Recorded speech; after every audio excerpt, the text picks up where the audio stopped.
வளர்க்கப்பட்ட அந்த செங்கோடி இயக்கத்தினுடைய அந்த அந்த அந்த தத்துவம் இருக்குல்ல, அது எல்லாரும் மாதிரியும் நான் போக மாட்டேன். எல்லாரும் மாதிரியும் போக முடியாது. போனால் அது நியாயம் இருக்காது. நியாயம் இருக்காது. எது போலனால இருக்குது பத்தியா, அந்த நியாயத்தில் இருக்காது.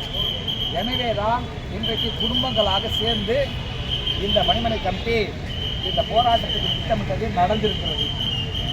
தோழரே, இன்னைக்கு என்னன்னு சொன்னா, எல்லா அதிகாரியும் தப்பிச்சுக்கிட்டு நம்மளோட அன்றாடம் இயங்கி கஷ்டப்பட்டு இருக்கிறாரு பத்தியா, ஆர்எம்ஏ பிஎம்ஏ அவங்கள படைய வச்சிட்டான்.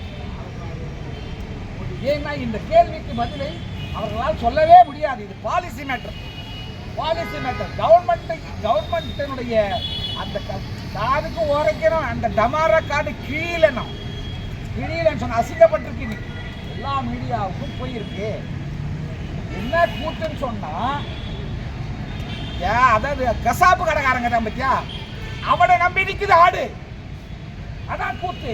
மிரட்டுறான் பாரு, போய் பாரு. நாங்க 50 பேர் இருக்கிறோம். 50 பேர் இருக்கிறோம். எதுக்கு? தொழிலாளிக்கு ஒன்றும் கிடைக்காம பார்த்துக்கிறதுக்கு நாங்க 50 பேர் இருக்கிறோம். பஸ் போறது அங்க நிறுத்துறோம் பாரு. இதுக்கு ஒரு சங்கமா? கேடு கட்ட சங்கம். இவெல்லாம் சங்கத்துடைய தலைவன். சங்கன்னு ஒண்ணு அது உள்ள இருக்கிறான் பாரு. சுரணையோடு இருந்தவெல்லாம் இருந்தாங்கல்ல, பூக்கு மாட்டி செத்து போனவன். அந்த சங்கத்தில் சுரணையோடு இருந்தவெல்லாம் இருந்தான். வேணாயா எனக்கு பதவி தூக்கி போட்ட நபர்லாம் இருக்கிறான். சுரண்ட கட்ட சங்கம் அது மாறி இருக்குது. இல்லைன்னு சொன்னா இந்நேரம் நம்ம கூட நின்று இருக்கணும். ஆனா என்ன துரதிர்ஷ்டம் சொன்னா, தொழிலாளி அந்த கசாப்பு கடைக்காரனை நம்புறான். அந்த கசாப்பு கடைக்காரனை நம்புறான். நம்ப வேண்டியவனை கூத்துறான், ஏத்துறான். இதுக்கு எப்பயா தீர்வு வந்திருக்கும்? ஒரு 50 பேரு குறிப்பிட்டு சொல்றேன்.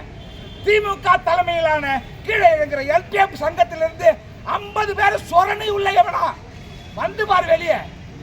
வந்து பாரு எவனா சொரணை உள்ள எவனா வந்து பாரு வெளியே. அந்த சங்கமும் அந்த ஆட்சியும் அந்த நிர்வாகமும் ஆடும். அதுக்கு பதிலாக நம்மளே சொல்லிக்கிறான், வெளியே வந்துடு. நம்ம என்ன அவங்க வீட்டில் போய் உட்காந்துக்கிறான் மாதிரி.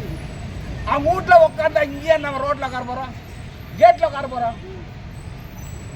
அவங்க வீட்டில் உட்கார்ற மாதிரி இருந்தா நம்ம ஏன் இந்த கேட்டில் உட்கார போகிறோம்? அது வேற, இது வேற.